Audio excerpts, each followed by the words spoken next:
शुभम सुनील घोरपडे यांची सिव्हिल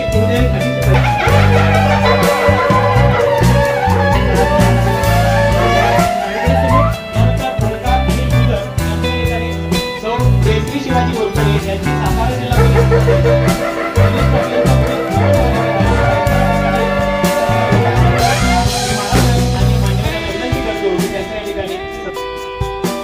त्यानंतर शीतल योगेश शिंदे यांची महाराष्ट्र शासन निवड झाल्याबद्दल त्यांच्या ठिकाणी सत्कार होत आहे. त्यांचे बंधू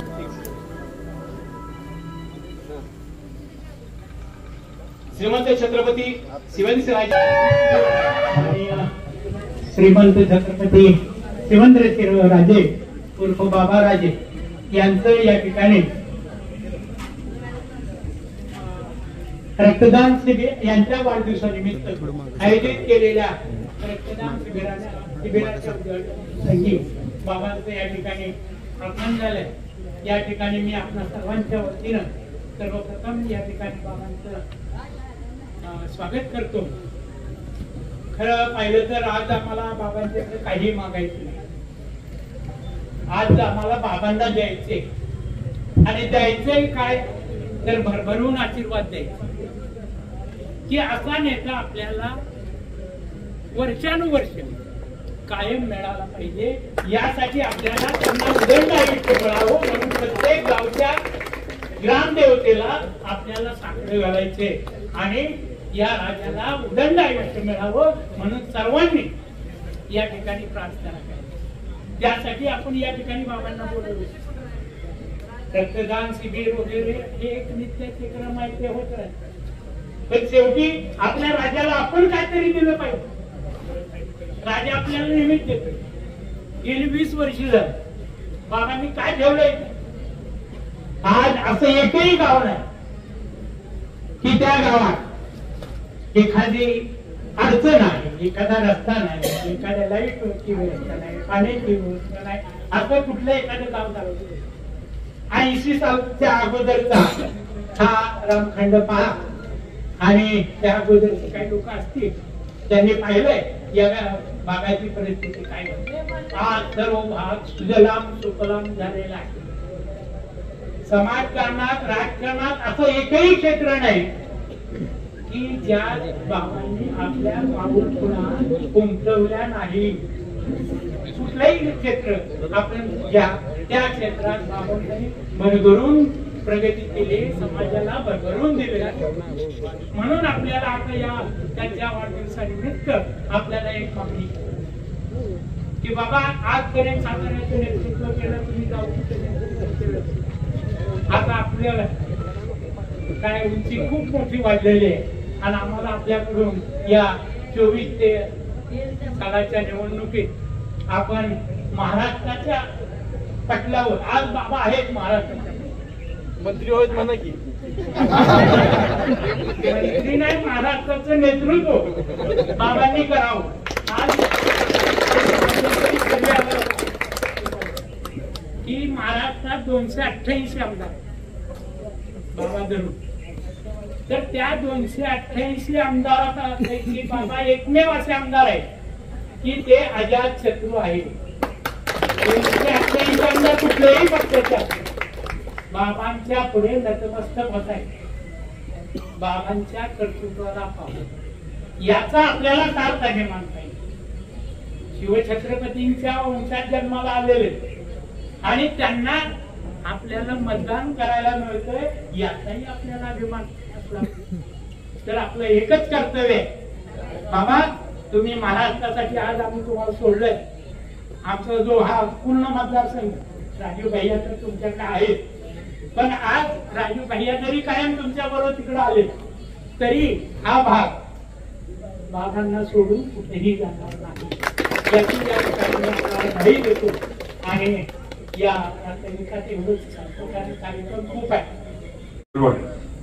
या आपल्या मंडळाच्या वतीनं तसंच ग्रामस्थ पोगरवाडी आणि सर्व ग्रामपंचायत सदस्य, जे झरेवाडीचे ग्रामपंचायतचे सर्व पदाधिकारी, सगळ्यांच्या माध्यमातून आज आणि मेन म्हणजे हे अजिंक्य फायरवाले दीपक शिंदे, कारण आज इथं 2 दीपक शिंदे मला उल्लेख करताना कुणाचं नाव घेतलं तसं कळायचं नाही. मग अजिंक्य फायर आले दीपक शिंदेच्या वतीनं आज रक्तदान शिबिर माझ्या वाढदिवसाच्या निमित्तानं घेण्यात आलं. या शिबिराला उपस्थित असलेले ज्यांनी आता आपल्याला मार्गदर्शन केलं आणि जे भाऊसाहेब महाराजांच्या बरोबर अनेक वर्ष या तालुक्यामध्ये, या गावामध्ये, या विभागामध्ये काम केलं आणि शिक्षण क्षेत्रात त्यांनी आपलं नाव जिल्हा स्तरावर आणि राज्यात सुद्धा चांगल्या पद्धतीनं म्हणजे वाढवलंय. आपला नावलौकिक चांगल्या पद्धतीनं शिक्षण क्षेत्रात टिकवून ठेवला. ते मान्य मोहिते सर, लोकमतचे संपादक मान्य दीपकजी शिंदे, जिल्हा परिषदचे माजी सदस्य आणि आपल्या परिविभागातले युवा नेते मान्य राजूभैया भोसले, मार्केट कमिटीचे संचालक मान्य विक्वाना भोसले, त्याचबरोबर जिल्हा बँकेचे संचालक सुरेशजी सावंत, आपले कारखान्याचे संचालक घोरपडे, तसंच मार्केट कमिटीचे दुसरे संचालक आपले BY समोर हे सगळे अजय देवरुके, लहू कोण सगळीच मंडळी आहेत. भांडारे बापू आज इथं आले आणि सगळ्यांचंच मी पिंपळे वगैरे सगळ्यांचंच मनापासून स्वागत करतो. आमचे जैन साहेब मुंबईवरनं इथं आले, आपले शुभेच्छा रवी वगैरे सगळे, आपल्या आरेचे सरपंच, दरेवाडीच्या सरपंच आहे, तर त्यांनी मला 4 वेळा सांगून झालं सरपंच तुमच्या एवढी बोलणारी सरपंचच मी आयुष्यात बघितले नाही, मग तुम्हाला विसरू शकत नाही काळजी बोलणार. तुम्ही सांगायची गरज नाही. दरेवाडी तुम्हाला बघितलं की आतापर्यंत महिला सरपंच भरपूर आहेत. तुम्ही जेवढं ऑफिसला येऊन कामाच्या संदर्भात बोलता एवढी बोलणारी सरपंच महिला मी अजून बघितली नाही. अगदी त्यामुळं तुम्हाला काही मी कधी विसरू शकत नाही, काळजी करू नका. सर्वच मित्रपरिवार, सागर शिंदे आपले सगळेच आज इथं उपस्थित आहेत. दिगंबर सांडगे, अनिल भोसले, आता दीपक मोरा आले, आता माझ्या नावानं पार्टी कुठं होणार आहे म्हणजे वाटलं काय माझी दिसायला लागली एक अमर दिसला, एक दिसायला लागले माझं. आता म्हणलं थोड्या वेळा खांडगे वगैरे कोरकर हळूहळू येतील, म्हणजे आहे काय कोकरी गाव कोपरा माझ्या नावानं कापले. इथं मागं काय मी बघितलं पण काय असा काय वास आला नाही मला. इथं भाजी भाकरी दिसते आपली. आज सगळेच म्हणजे सगळ्यांचं पहिलं तर आपण हा कार्यक्रम ठेवला, मला शुभेच्छा दिल्या त्याबद्दल आपलं सगळ्यांचं, ग्रामस्थ, वडीलधारी, सर्व तरुण मित्र, माझ्या सर्व भगिनी सगळ्यांचं मी मनापासून आभार मानतो. आज या कार्यक्रमातच आपण आपल्या गावातले शुभम घोरपडे यांची सिव्हिल इंजिनियर म्हणून असिस्टंट पदी निवड झाली. त्याचबरोबर ओंकार गुजर यांची कृषी विभागामध्ये निवड झाली कृषी सहाय्यक म्हणून. त्याचबरोबर जयश्री घोरपडे यांची सातारा जिल्हा परिषद मध्ये कनिष्ठ अभियंतापदी निवड झाली. आणि आपल्या सौ शीतल शिंदे यांची महाराष्ट्र शासन आरोग्य विभागामध्ये त्यांची सांख्यिका अधिकारी म्हणून निवड झाली. याचा सत्कार या कार्यक्रमाच्या निमित्तानं मंडळाने घेतला आणि नक्कीच एक स्तुत्य कार्यक्रम आहे. मोहिते सरांनी सांगितले कामाच्या बाबतीत आपण सगळेजण एकत्र राहून काम करतोय, करत राहणार, कारण ते आपलं लोकप्रतिनिधी म्हणले की आपलं कर्तव्यच आहे सर्वांचं. आणि आपल्या तालुक्यात, आपल्या गावात, आपल्या विभागामध्ये चांगल्या सुविधा कायम राहाव्यात हा आमचा प्रयत्न कायम आहे. सर, सगळ्यात महत्वाचं म्हणजे आता हे रस्ते, समाज मंदिर वगैरे आपण बांधत राहतो, परत बांधतो. परवा दिवशी आपल्या कॅनव्हासचं टेस्टिंग यशस्वी झालेलं.